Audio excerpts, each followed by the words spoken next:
As you see, I'm in pretty weedy water.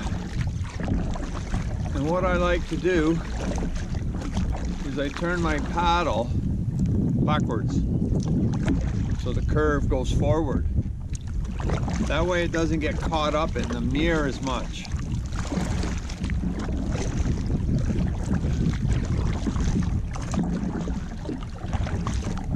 I turn my paddle backwards and it cuts through the weeds much smoother, and you're still able to paddle good.